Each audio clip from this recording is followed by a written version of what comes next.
July 18, 1945. 0200 hours. Patience Bay, off the coast of Karafuto. Commander Eugene Fluckey stood in the conning tower of USS Barb, studying the dark coastline of Japanese-held territory through his periscope, knowing he was about to propose something that would either earn him a Medal of Honor or a court-martial. Possibly both.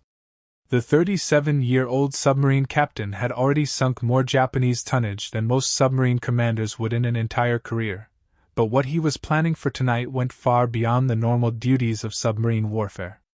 What Commander Fluckey couldn't know, what no one in the United States Navy could have predicted, was that within 5 days, his submarine crew would become the only American submariners in history to conduct a land combat operation on enemy soil.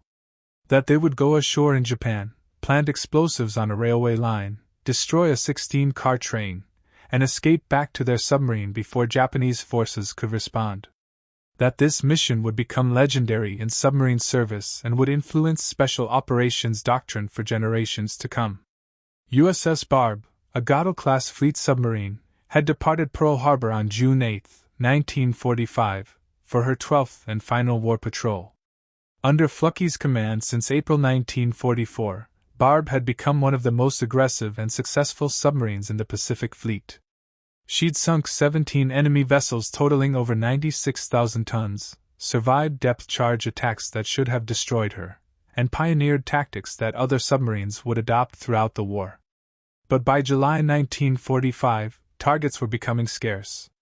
American submarines and aircraft had devastated Japanese merchant shipping to the point where large vessels rarely ventured from port. Fluckey, determined to make Barb's final patrol count, had pushed north into the Okhotsk and Japan seas, hunting along the coast of Karafuto, the southern portion of Sakhalin Island that Japan had controlled since 1905. The coastal waters off Karafuto were treacherous for submarines.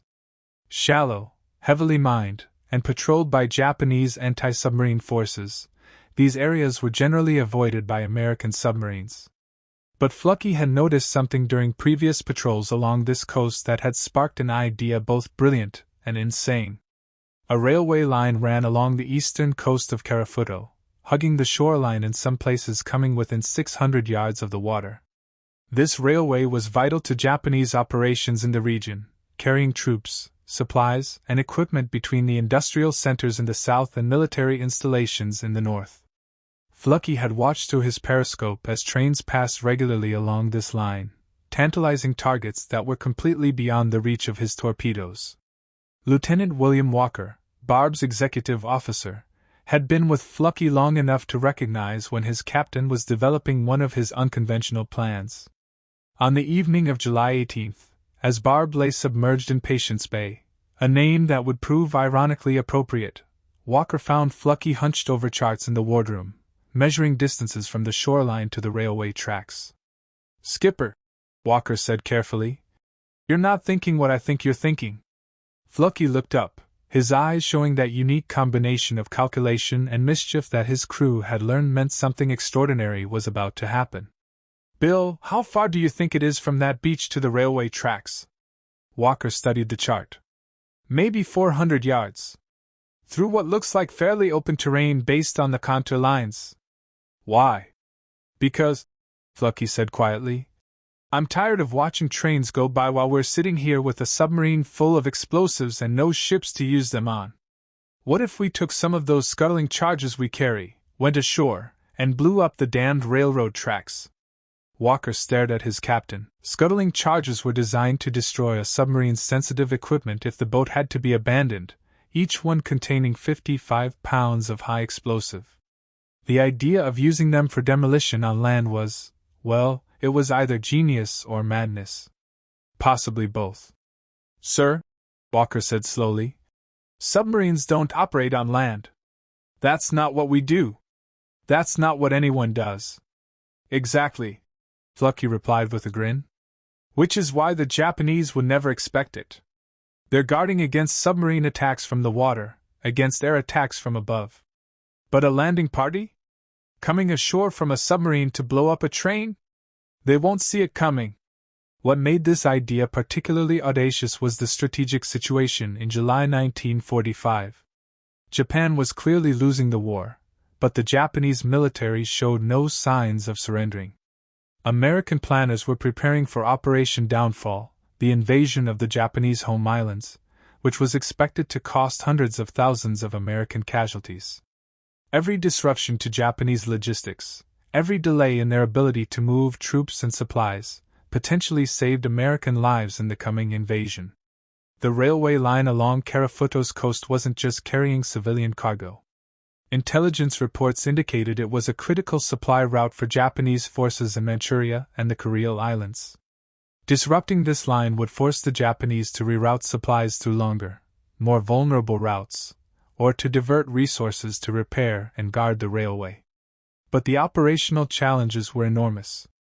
Submariners were trained for underwater warfare, not land combat or demolition work. Getting ashore undetected would require perfect timing, calm seas, and extraordinary luck.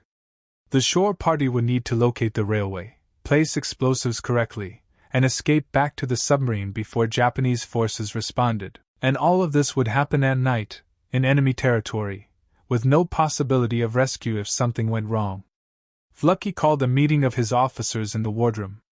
Lieutenant Lawrence Newland, the engineering officer, Lieutenant James Webster, the torpedo officer, and Lieutenant Paul Saunders, the communications officer, gathered around the chart table as their captain outlined his plan.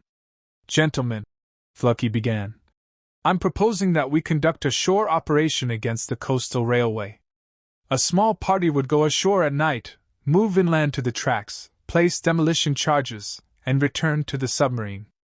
If timed correctly, we could blow the charges when a train passes over them." The reaction was a mixture of shock and excitement. These were officers who had survived depth charge attacks, run through minefields, and conducted daring surface gun attacks against Japanese ships. But going ashore in Japan? That was something else entirely. "How many men would go ashore?" Webster asked. 8. Small enough to move quietly, large enough to carry the explosives and provide security. I'm thinking 4 sculling charges, 220 pounds of high explosive. That should be sufficient to destroy a substantial section of track and any train that happens to be on it." "And the volunteers?" Newland asked, already knowing that every man aboard would want to participate.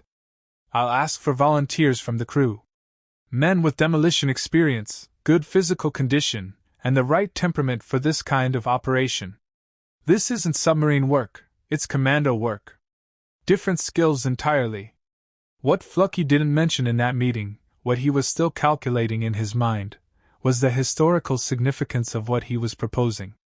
If successful, this would be the first and only instance of American submarine personnel conducting a land combat operation during World War II. It would prove that submarines could do more than sink ships, that creative thinking could find new ways to hurt an enemy even when traditional targets were scarce.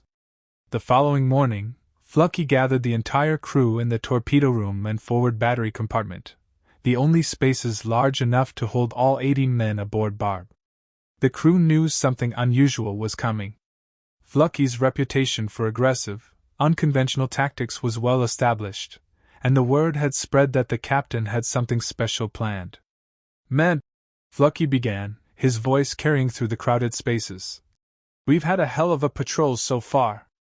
We've sunk ships, we've shot up coastal installations, we've shown the Japanese that even in their home waters, they're not safe.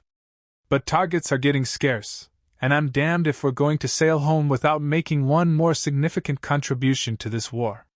He paused, letting the anticipation build. The crew was silent, every eye on their captain. "There's a railway line running along this coast. Trains pass regularly, carrying supplies and troops that will be used against our forces when we invade Japan. I propose we go ashore, blow up that railway, and if we're lucky, take a train with it. This has never been done before. Hell, it's probably against regulations we haven't even read yet. But I believe we can do it, and I believe it's worth doing." The crew erupted in excited chatter. Going ashore? In Japan? The boldness of the idea was quintessentially Fluckey. Push boundaries, take calculated risks, find ways to hurt the enemy that they never anticipated. "I need 8 volunteers," Fluckey continued. Men with demolition experience, good physical condition, and the guts to walk around on enemy territory for a few hours. This is dangerous. More dangerous than anything we've done from the submarine. If something goes wrong, if we're detected, there's no rescue. You'll have to fight your way back to the submarine, or you'll be captured or killed on Japanese soil. Every hand in both compartments went up. Every single man aboard USS Barb volunteered.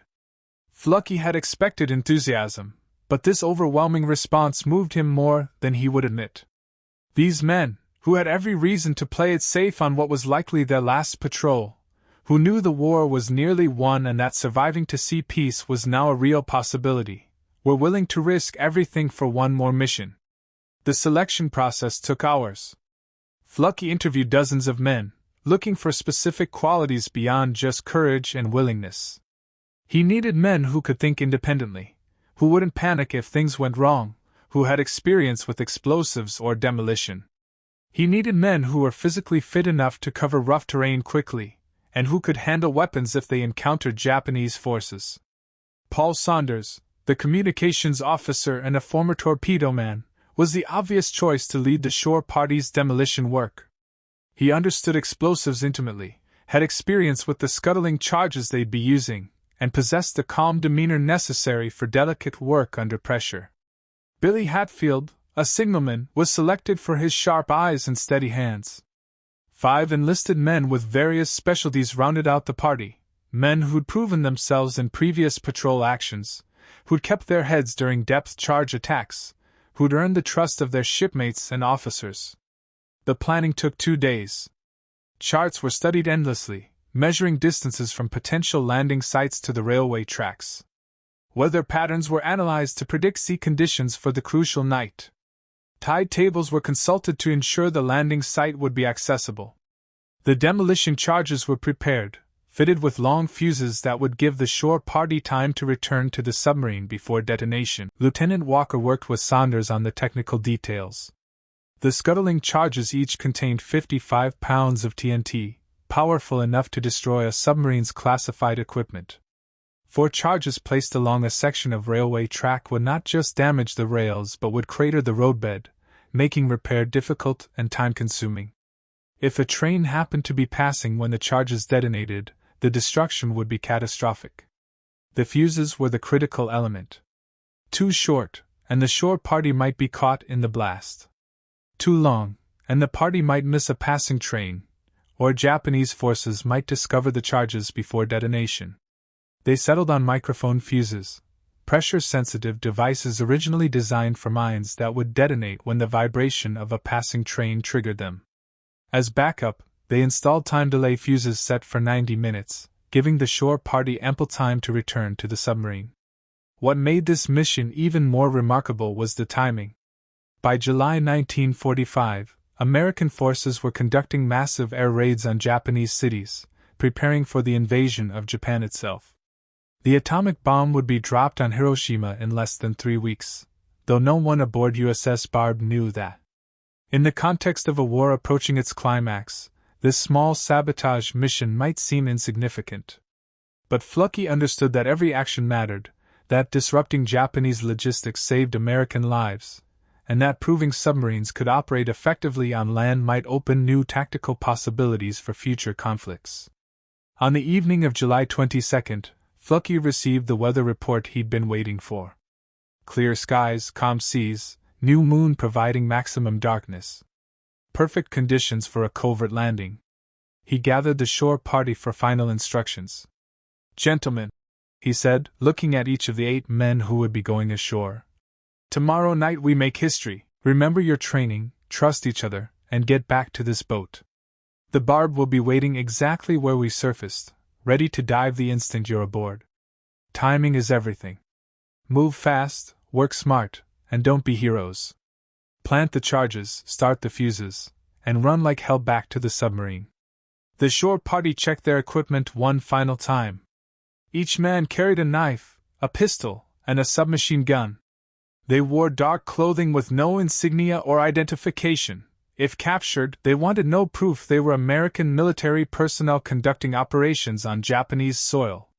The demolition charges were carefully packed in waterproof bags. A small rubber raft would carry them from the submarine to shore. As night fell on July 22, 1945, USS Barb surfaced in Patience Bay, 3 miles from the coast of Carafuto. The shore party assembled on deck, their equipment ready, their nerves steady. Commander Fluckey stood with them, knowing he was sending these men into a situation unlike anything submariners had faced before. "Good hunting," he said simply. "We'll be waiting." The rubber raft pushed off from the submarine, 8 men paddling silently toward the dark shore of Japan, carrying enough explosives to derail history. July 23, 1945. 0030 hours. 600 yards off the coast of Carafuto. Paul Saunders felt the rubber raft rise and fall with the gentle swells as 8 men paddled silently toward the invisible shore. The darkness was absolute. No moon, no lights from the coast, just the sound of paddles dipping into water and the distant rumble that might have been surf or might have been his own pulse pounding in his ears. Behind them, USS Barb had already submerged, leaving them utterly alone in enemy waters with 220 pounds of high explosives and a plan that seemed increasingly insane the closer they got to Japan. What Saunders and his 7 companions couldn't know was that they were about to experience something no American submariners had experienced before or would experience again. That in the next 2 hours, they would move through Japanese territory, plant demolition charges on an active railway line, and escape seconds before a train arrived.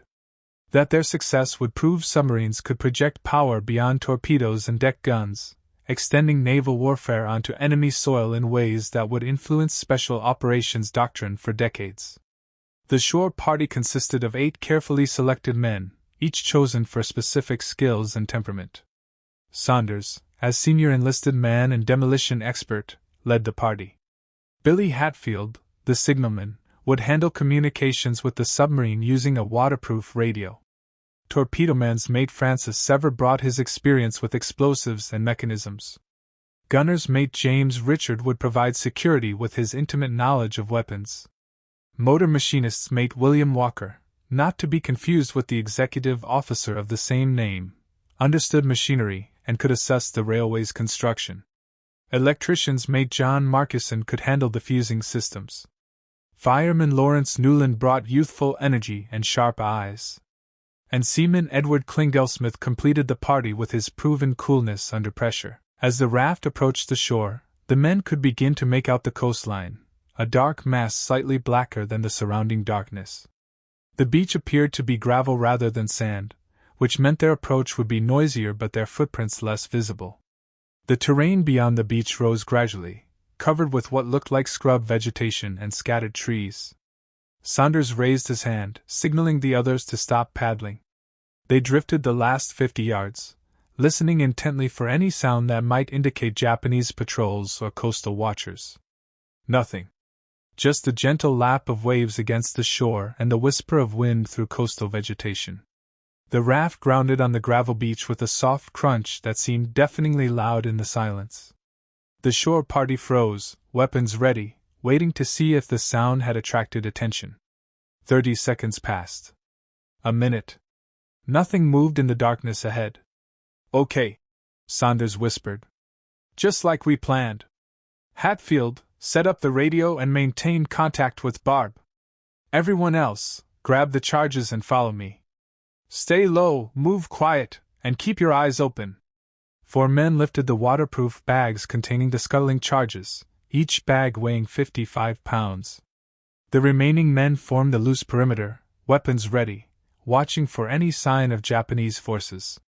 Hatfield quickly assembled the portable radio, a bulky device that could send coded signals back to the submarine 3 miles offshore where Commander Fluckey would be monitoring their progress. The shore party moved inland, leaving Hatfield with the radio on the beach as their lifeline to USS Barb. The terrain was rougher than it had appeared from the submarine's periscope. Scrub brush caught at their clothing, loose gravel shifted under their boots, and the darkness made every shadow a potential threat.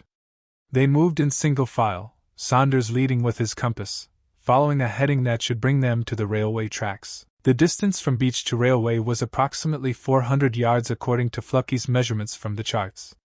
But charts couldn't show everything, couldn't reveal the small ravine they had to cross, couldn't indicate the patches of thorny vegetation that forced detours, couldn't predict the loose soil that made every step a potential noise hazard. James Richard, bringing up the rear with his Thompson submachine gun, felt his heart hammering against his ribs. He'd faced depth charges aboard the Barb, had been aboard when the submarine ran through known minefields, had participated in surface gun attacks against Japanese ships. But this was different. On the submarine, you had steel hulls and competent shipmates, and established procedures. Here, you had darkness and enemy territory and the knowledge that if something went wrong, there was no backup, no rescue, no second chances. After 20 minutes of careful movement, Saunders held up his hand. The party stopped, dropping to prone positions automatically. Ahead, barely visible in the darkness, were the railway tracks. Two parallel lines of steel running north to south, raised on an embankment about 3 feet high. The tracks looked well maintained, the ballast recently tamped, suggesting regular use and active maintenance. Saunders' belly crawled forward to examine the tracks more closely. The rails were standard gauge, mounted on wooden ties with crushed rock ballast. Perfect for their purposes. He could see telegraph wires running parallel to the tracks, communication lines that would alert Japanese railway officials the moment something disrupted service. That meant they'd have only minutes after the explosion before Japanese forces began responding. The demolition expert in Saunders took over, his mind calculating charge placement, blast effects, and timing with the precision he'd learned handling submarine torpedoes. 4 charges of 55 pounds each gave them 220 pounds of TNT total. Properly placed, that was enough to destroy a significant section of track, crater the roadbed, and demolish any train that happened to be passing overhead. He signaled the others forward. "Okay, here's how we do this. 2 charges on the eastern rail, 2 on the western rail, spaced about 20 feet apart. That gives us a kill zone of 40 feet. Any train in that zone when we blow gets destroyed. We'll bury the charges in the ballast right under the rails for maximum effect." The men worked quickly but carefully, using their hands to scoop out depressions in the ballast stone beneath each rail. The scuttling charges, designed to destroy submarine equipment, were cylindrical waterproof cases that fit neatly into the depressions. Each charge had 2 fusing systems, a pressure-sensitive microphone fuse that would detonate when vibration from a passing train triggered it, and a backup time delay fuse set for 90 minutes. Francis Sever, the torpedo man, handled the fusing with the same delicate touch he used on torpedo exploders. The microphone fuses were sensitive enough to detect the vibration of a train from several hundred feet away but stable enough not to detonate from wind or small animals. The time delay fuses used a simple acid capsule mechanism. When activated, acid would eat through a wire, releasing a spring-loaded firing pin into the detonator. "Fuses set," Sever whispered after 15 minutes of careful work. "Microphone fuses armed, time delay set for 90 minutes starting, now." Saunders checked his watch, 0147 hours. That meant the time delay fuses would detonate at 0317 hours regardless of whether a train passed. They needed to be back at the beach, in the raft, and away from shore before that happened. 2 hours to cover 400 yards, signal the submarine, board, and get clear. Tight, but doable if nothing went wrong. The shore party carefully covered the charges with ballast stone, making the railway appear undisturbed. In the darkness, even someone walking directly on the tracks wouldn't notice the slight disturbance in the ballast. The demolition was textbook perfect, 4 charges optimally placed, properly fused, completely hidden. As the men finished covering the final charge, Edward Klingelsmith suddenly grabbed Saunders' arm and pointed north along the tracks. In the distance, barely visible, was a light. A single light, moving toward them along the railway line. "Train," Klingelsmith whispered urgently. "Coming from the north." Saunders' mind raced through calculations. The train appeared to be about 2 miles away, moving at perhaps 30 miles per hour. That gave them maybe 4 minutes before it reached their position. The microphone fuses would detect the train's vibration and detonate when the locomotive was directly over the charges, exactly what they wanted. But they needed to be clear before that happened. The kill radius of 220 pounds of TNT was at least 200 yards. Shrapnel and debris could travel much farther. If the train was carrying ammunition or fuel, secondary explosions could be catastrophic. "Move!" Saunders ordered. "Back to the beach, double time. That train is about to have a very bad night." The shore party ran. Concerns about noise and stealth vanished in the face of immediate danger. They crashed through brush, stumbled over loose rocks, and scrambled down the ravine they'd carefully negotiated on the way in. Behind them, the train's light grew brighter, its rumble becoming audible over their own panting breaths and pounding footsteps. James Richard, running with his Thompson submachine gun clutched across his chest, risked a glance backward. The train was clearly visible now, a locomotive pulling what looked like a long string of freight cars. 16 cars, he counted quickly. That was a substantial train, probably carrying troops or critical supplies. The Japanese would not appreciate what was about to happen to it. The shore party reached the beach in 3 minutes, gasping for breath, their legs burning from the sprint across rough terrain. Hatfield was already at the radio, having heard them coming. "Barb, this is shore party." Hatfield transmitted in rapid code. "Charges placed. Train approaching. Request immediate pickup. Over." The response came instantly. "Shore party, this is Barb. We're surfacing now. Estimated 3 minutes to surface. Stand by for pickup. Over." 3 minutes? The train would reach the charges in less than 2 minutes. They'd either make it or they wouldn't, and there was nothing to do but wait and watch. The men pushed the rubber raft into the water, keeping it steady in the gentle surf. Their eyes were fixed on the darkness inland where the railway ran, waiting for the explosion they knew was coming. The train's rumble was clearly audible now, its light visible above the coastal vegetation. Motor machinist William Walker checked his watch, 0151 hours. The train should be reaching the kill zone in approximately 30 seconds. What happened next would be described differently by each man present, their perceptions colored by adrenaline and darkness, and the sheer impossibility of what they were witnessing. But all 8 men would agree on the essential facts. At 0151 and 40 seconds, the night turned into day. The explosion wasn't a single blast but a rippling series of detonations as all 4 charges went off in rapid succession, their pressure fuses triggered by the locomotive passing over the first charge. The TNT detonated with a pressure wave that could be felt 3 miles out to sea where USS Barb was surfacing. The locomotive, a large steam engine probably weighing over 100 tons, simply disintegrated. The boiler exploded from the blast, adding its own steam explosion to the mix. The first 4 freight cars were lifted entirely off the tracks by the blast wave, tumbling through the air like toys before crashing back to earth in twisted wreckage. The middle cars, caught between the momentum of the rear cars and the destruction ahead, jackknifed and rolled down the railway embankment. The rear cars, their brakes applied desperately by an engineer who had only seconds to realize something was catastrophically wrong, locked up and derailed, sliding along the tracks in a shower of sparks before toppling over. Secondary explosions followed as the freight car's contents ignited. Ammunition perhaps, or fuel, or both. Fireballs rose into the night sky, turning the darkness into flickering orange and red chaos. The sound was beyond description, the initial blast, the secondary explosions, the screaming of tortured metal, the roar of fires, and underlying it all, sounds that the shore party tried not to think about too carefully. "Holy Mary, Mother of God!" Francis Sever breathed. "We didn't just blow up the tracks. We destroyed that entire train." The shore party stood in the surf, momentarily paralyzed by the magnitude of what they'd accomplished. The burning wreckage lit up a quarter-mile of coastline. The heat could be felt even at 600 yards distance.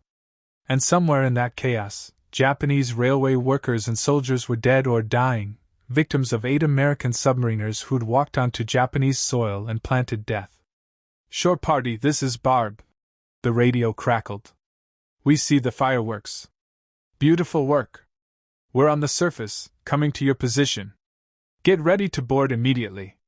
The adrenaline surge faded, replaced by urgency. Japanese forces would respond quickly to a disaster this visible. Coastal defense units, local military garrisons, maybe even aircraft. The shore party needed to be gone before that response arrived. USS Barb surfaced 200 yards offshore, her dark bulk barely visible against the night sky. The submarine was running on battery power, silent and deadly, ready to dive instantly if threatened. Commander Fluckey stood on the bridge, watching the shore party through binoculars, watching the massive fire that had been a train, calculating risks and timing with the precision that had kept Barb alive through 11 previous patrols. The shore party paddled frantically toward the submarine, the rubber raft seeming impossibly slow after the sprint from the railway. Behind them, more explosions punctuated the night as the train's cargo continued to detonate. Japanese voices could be heard now, shouting in alarm, converging on the disaster. The raft reached the submarine. Hands reached down from the deck to pull the shore party aboard. Equipment was passed up and stowed. The rubber raft was deflated and brought aboard. Every man was accounted for. 8 went ashore, 8 returned. No casualties, no losses, just the most successful submarine-launched land combat operation in U.S. Navy history. "Clear the bridge! Dive, dive, dive!" Fluckey ordered the instant the last man was aboard. USS Barb's ballast tanks flooded, her bow angled downward, and within 90 seconds of the shore party boarding, she was completely submerged, sliding into the protective darkness of the deep water, leaving behind only a swirl of disturbed water that quickly smoothed over. As the submarine descended to cruising depth and turned away from the coast, the crew in the control room could still hear the secondary explosions through the hull. Deep, resonant booms that spoke of continuing devastation. In the forward torpedo room, the shore party sat in silence, still processing what they'd done. They had walked onto Japanese soil, planted explosives on an active railway, destroyed a train, and escaped without being detected until after the explosion. They had proven that submarines could do more than sink ships, that creative thinking and audacity could strike the enemy in ways they never anticipated. Paul Saunders finally spoke, his voice shaky with adrenaline come down. "Gentlemen, I think we just made history." Commander Fluckey's voice came over the intercom, addressing the entire crew. "All hands, this is the captain. The shore party has returned safely after successfully destroying a Japanese train and a significant section of coastal railway. Every man aboard should be proud of this achievement. This is submarine warfare's first land combat operation, and you executed it perfectly. Well done, Barb. Well done." The crew erupted in cheers that echoed through every compartment of the submarine. They had done something unprecedented, something that would be talked about in submarine service for generations. They had taken the war to Japan in a way no one had imagined possible. As USS Barb headed back toward open water, leaving behind a burning wreck and confused Japanese forces searching for an enemy that had struck from the sea and vanished into the depths, the crew began to understand that they had been part of something truly unique. But what they didn't yet know was how their audacious raid would be received by Naval Command, how it would influence military doctrine, and how Commander Eugene Fluckey would become one of the most decorated submarine officers in U.S. Navy history. July 23, 1945. 0400 hours. USS Barb, 40 miles east of Karafuto. Commander Eugene Fluckey sat in the wardroom with his coffee gone cold, writing the patrol report that would either make naval history or end his career. The words needed to be precise, factual, and unambiguous because what he was about to report had never been done before. At 0151 hours, shore party successfully demolished Japanese coastal railway and destroyed 16-car freight train with 220 pounds of explosives. All personnel returned safely. Enemy casualties unknown but presumed significant. What Fluckey couldn't predict as he wrote those careful sentences was the reaction his report would generate at Pacific Fleet headquarters. That admirals accustomed to conventional submarine warfare would initially refuse to believe a submarine crew had gone ashore in Japan. That his actions would spark debates about the proper role of submarines that would continue for decades. And that within weeks, he would receive the Medal of Honor for this patrol, making USS Barb one of the most decorated submarines in American history. The immediate concern aboard Barb was Japanese response. The destruction of a major train on a vital coastal railway would trigger searches, investigations, and probably accusations of sabotage by underground resistance movements. The Japanese would never imagine American submariners had walked ashore to plant explosives. That possibility existed so far outside their operational doctrine that they'd look everywhere else first. Lieutenant Walker monitored Japanese radio traffic through the rest of that night, listening as confused reports poured in about the railway disaster. The Japanese were calling it an accident initially, boiler explosion, defective explosives in cargo, even enemy air attack despite no aircraft being detected. The idea that the attack came from the sea, from a submarine whose crew had walked 400 yards inland to plant demolition charges, never appeared in their communications. They think it was sabotage by Korean forced laborers, Walker reported to Fluckey the next morning. They're conducting arrests in nearby villages, looking for resistance cells that don't exist. It never occurred to them that we came from the ocean. This intelligence windfall was almost as valuable as the destruction itself. If the Japanese didn't understand how the attack happened, they couldn't defend against it happening again. Every coastal railway, every bridge near shore, every installation within reach of the sea became a potential target that would require guarding. Resources that could have been used elsewhere would instead be diverted to coastal defense against a threat the Japanese didn't even properly understand. The shore party members processed their experience differently. Paul Saunders felt professional satisfaction at executing a complex demolition perfectly. The charges had functioned exactly as designed, the timing had been precise, and the result exceeded expectations. Billy Hatfield was already thinking about how to improve the radio equipment for future operations, though no one seriously expected there would be future operations like this. James Richard kept seeing the train exploding in his mind, wondering about the men aboard, then forcing himself to remember that those men would have been shooting at Americans when the invasion came. The crew treated the shore party as heroes, but the 8 men who'd gone ashore found themselves uncomfortable with the attention. They'd done their jobs, followed training, and gotten lucky with timing. The fact that it was unprecedented didn't make it heroic in their minds, it made it necessary. The war was ending, everyone knew that, but until Japan actually surrendered, every action that shortened the war, that saved American lives in the coming invasion, was worth doing. USS Barb continued her patrol for another week, operating off the Japanese coast, looking for targets and finding few.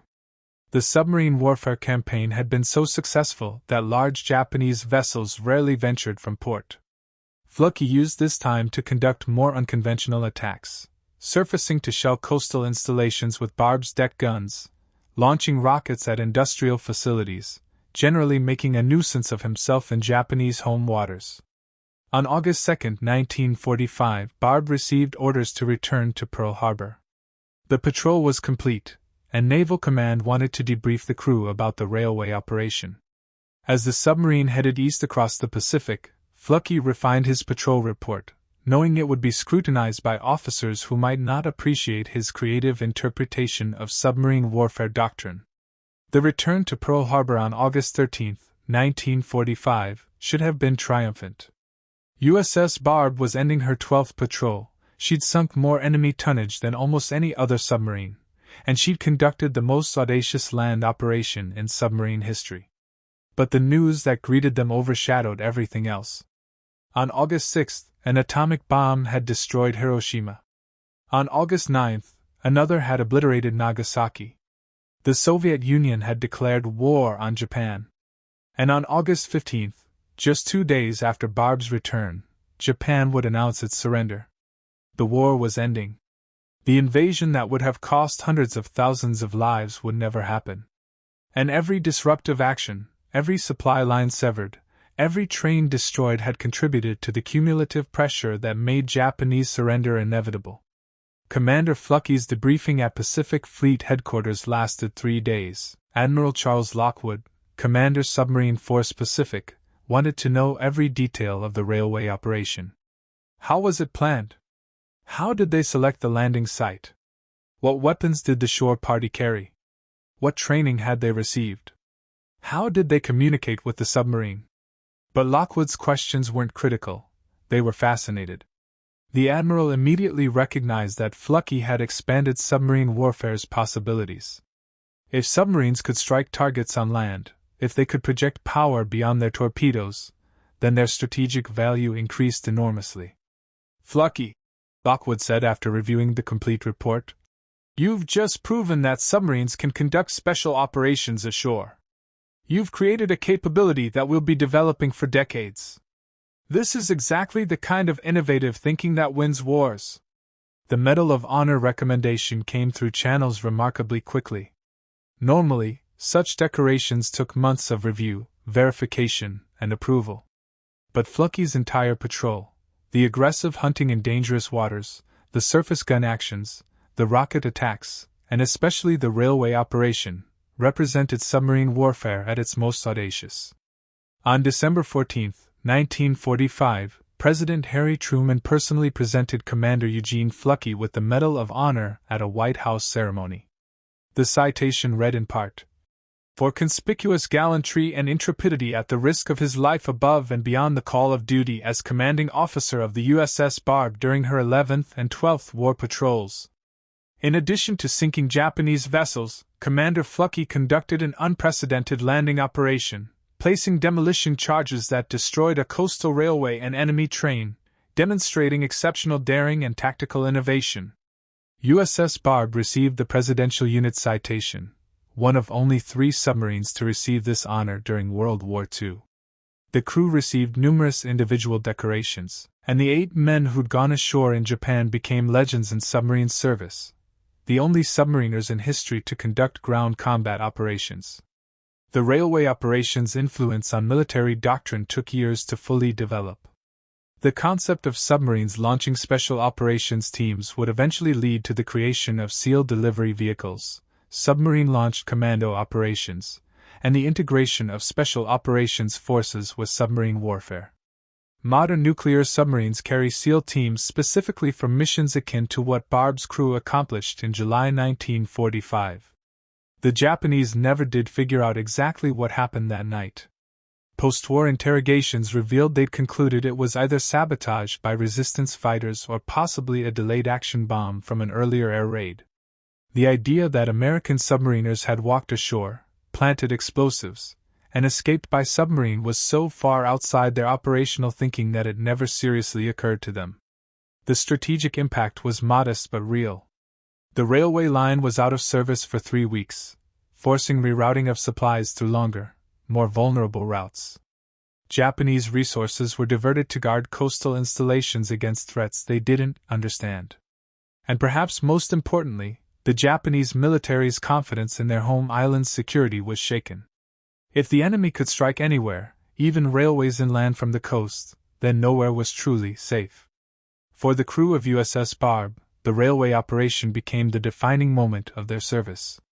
Decades later, at submarine veterans reunions, the 8 shore party members would gather and share memories of that night.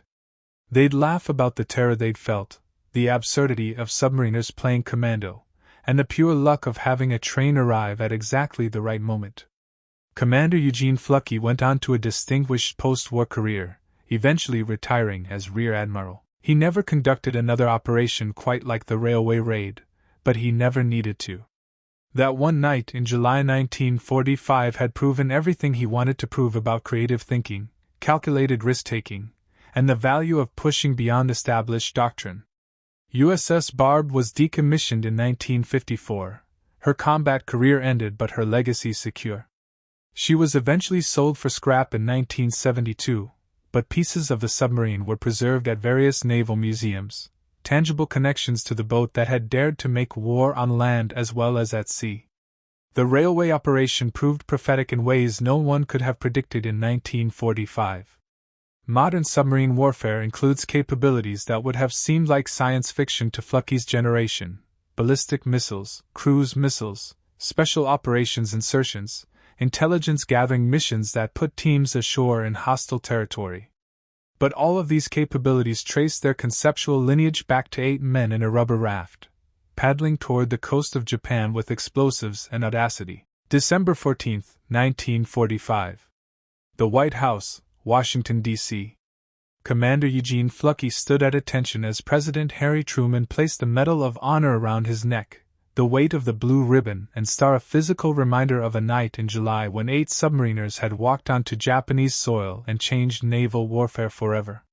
The ceremony was formal, dignified, attended by admirals and congressmen who understood that this decoration represented more than individual heroism. It represented a fundamental shift in how submarines could wage war. What neither Truman nor the assembled dignitaries could fully appreciate was how profoundly that single railway operation would influence military thinking for generations to come. That the concept proven on a dark beach in Karafuto, submarines projecting power onto land through covert insertion of personnel, would become standard doctrine. That future submarines would carry special operations teams specifically for missions that Fluckey had improvised with scuttling charges and a rubber raft. The immediate post-war analysis of USS Barb's final patrol focused on the tactical success: 1 train destroyed, railway line disrupted, 0 casualties. But military theorists quickly recognized deeper implications. Submarines possessed unique characteristics for covert operations. They could approach hostile coastlines undetected, remain on station for extended periods, insert and extract personnel without leaving evidence, and disappear into the ocean before enemies could respond. Admiral Lockwood commissioned a classified study examining whether the railway operation could be replicated and expanded. The study's conclusions were revolutionary. Submarines could conduct reconnaissance missions, land sabotage teams, support resistance movements, and strike targets far beyond torpedo range. The limitations were primarily doctrinal rather than technical. Submariners needed training in land warfare, specialized equipment needed development, and command structures needed to adapt to submarines operating outside their traditional role. By 1950, these concepts were being tested operationally. During the Korean War, submarines conducted covert insertions of intelligence teams along the North Korean coast, missions that would have been impossible without the precedent Fluckey had established. The success of these operations validated Lockwood's study and accelerated development of submarine special operations capabilities. The crew of USS Barb scattered after the war, returning to civilian life with memories that seemed increasingly surreal as years passed. Paul Saunders became a machinist in Pennsylvania, occasionally looking at railway trains and remembering the night he'd blown one to pieces. Billy Hatfield worked in communications for a telephone company, his wartime experience with primitive radios giving him appreciation for how technology had advanced. James Richard became a police officer in Ohio, carrying a Thompson submachine gun on night patrol and remembering another Thompson on a Japanese beach. They stayed in contact through letters and occasional reunions, bound by an experience no other submariners could share. At submarine veterans gatherings, they'd be asked to recount the railway operation, and each telling would add new details as memories solidified and perspectives shifted. The terror they'd felt paddling toward enemy shore became humorous in retrospect. The mad sprint back to the beach after planting charges became an adventure story. The massive explosion became more spectacular with each retelling, though the fundamental facts never changed. What struck all 8 shore party members, as they aged and reflected, was how young they'd been. Saunders was 24 when he led the party ashore. Most of the others were even younger, kids really, playing at war with real explosives and real enemies. The audacity that had seemed natural in 1945 seemed increasingly remarkable as they grew older and more cautious. Would they do it again, knowing what they knew now? Probably not. But they hadn't known then, and that ignorance had been a tactical advantage. The technical legacy of the railway operation influenced submarine design and doctrine for decades. The Gatto-class submarines like USS Barb had never been designed for launching shore parties, but their successors incorporated lessons learned. Lockout chambers for swimmer delivery, storage for inflatable boats, communications equipment for shore parties, even weapons lockers with land warfare equipment, all became standard on submarines by the 1960s. The development of SEAL, sea, air, land, teams in 1962 represented the full maturation of concepts Fluckey had pioneered. SEALs trained specifically for submarine-launched operations, using submarines as mobile bases for inserting and extracting commando teams. The missions they conducted in Vietnam, the Persian Gulf, and numerous classified operations worldwide all traced conceptual lineage back to 8 men with scuttling charges on a Karafuto beach.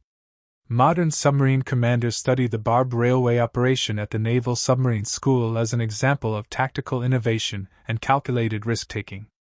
The case study examines Fluckey's decision-making process, the operational planning, the execution, and the results.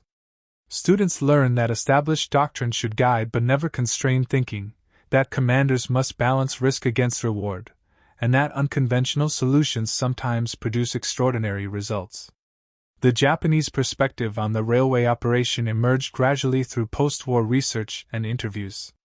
Japanese railway officials had indeed concluded the explosion was sabotage, but they'd focused their investigation on Korean forced laborers and internal resistance movements. Dozens of innocent people were arrested and interrogated, some were executed. The irony was bitter. The Japanese punished their own people for an American submarine operation they never imagined possible. Japanese military historians writing decades after the war acknowledged that American submarine warfare had been devastatingly effective, but few focused specifically on the railway operation. It was one incident among thousands, a single train among hundreds destroyed by American action. What made it significant was the method, not the result. It proved American willingness to attack anywhere, through any means, with creativity that Japanese military doctrine could encounter. Commander Fluckey's post-war career took him through various commands and staff positions, eventually reaching Rear Admiral rank. He retired in 1972 after 32 years of service, having influenced submarine doctrine far beyond his Medal of Honor citation. He wrote a memoir, Thunder Below, that detailed USS Barb's exploits and became required reading for submarine officers. The railway operation received only one chapter, but it was the chapter most frequently cited and discussed. In his later years, Fluckey would reflect on the railway operation with mixed feelings. Pride in accomplishment, certainly, they'd done something unprecedented and done it perfectly. But also awareness of the human cost. That train had carried Japanese soldiers and railway workers, men who died in fire and explosion, men who had families and dreams. War required such actions, but it didn't require celebrating them. When asked if he'd do it again, Fluckey's answer was always the same. If it shortened the war by even one day, if it saved even one American life in the invasion that thankfully never happened, then yes. Absolutely yes. That's what command means, making hard decisions and living with the consequences. USS Barb's final accounting at war's end was remarkable by any measure. 17 vessels sunk totaling 96,628 tons, making her the 6th most successful American submarine. But tonnage statistics don't capture the full story. The psychological impact of Barb's aggressive operations, the railway raid's influence on doctrine, and the proof that submarines could strike targets previously considered unreachable, these legacies exceeded any tonnage calculation. The 8 men who went ashore that July night all lived long lives. The last survivor, Francis Sever, passed away in 2012 at age 91, taking with him the final first-hand memories of America's only submarine land combat operation. But their story lives on in naval history, in submarine service traditions, and in the capabilities that modern submarines possess because 8 men proved it could be done. The railway operation's place in military history is secure but specialized. Most Americans have never heard of USS Barb or Commander Fluckey or the night submariners destroyed a Japanese train. But within submarine service, the story is legendary, taught, studied, and remembered as an example of what's possible when creative commanders and courageous crews push beyond established boundaries. Modern special operations forces study the Barb railway operation as an early example of submarine-launched missions. The planning process, the risk assessment, the execution, and the successful extraction all provide lessons for contemporary operations. The technology has advanced enormously. Modern submarines have capabilities Fluckey couldn't have imagined, but the fundamental concept remains unchanged. Submarines can project power onto land through covert insertion of personnel. As the last century of submarine warfare is analyzed and documented, certain operations stand out as watershed moments that changed how submarines were employed. The railway operation ranks among them, not for tonnage sunk or strategic impact, but for proving that submarine warfare extended beyond hunting ships at sea. The story ends where it began, with audacity. Commander Eugene Fluckey looked at a railway line and saw not an impossible target but an opportunity. His crew, trained for underwater warfare, adapted to become commandos for one night. 8 men paddled to shore with explosives and determination, walked onto enemy soil, planted demolition charges, and escaped before anyone realized they'd been there. That train never reached its destination. The railway line was disrupted for weeks, and submarine warfare doctrine was changed forever. Not bad for one night's work by 8 men in a rubber raft. The legacy continues. Every time a submarine launches special operations teams, every time SEALs insert from underwater, every time naval forces project power onto land through unconventional means, they're following a path first walked by USS Barb's crew on a dark beach in July 1945. Commander Fluckey's Medal of Honor citation concludes with words that capture the essence of that night. His extraordinary heroism and distinguished service reflect great credit upon Commander Fluckey and the United States Naval Service. But perhaps the truest summary came from one of the shore party members, Billy Hatfield, in a 1985 interview for a naval history project. Asked what he remembered most clearly about the railway operation, Hatfield thought for a moment, then smiled. "We were submarine sailors. We belonged underwater, in steel tubes hunting enemy ships. We had no business walking around on Japanese soil with explosives. But Captain Fluckey asked who wanted to go, and every hand went up. Because that's what you do, when your skipper has an idea, even a crazy idea, you trust him and you go. And sometimes, those crazy ideas change history." USS Barb. 8 men. 1 train. Forever.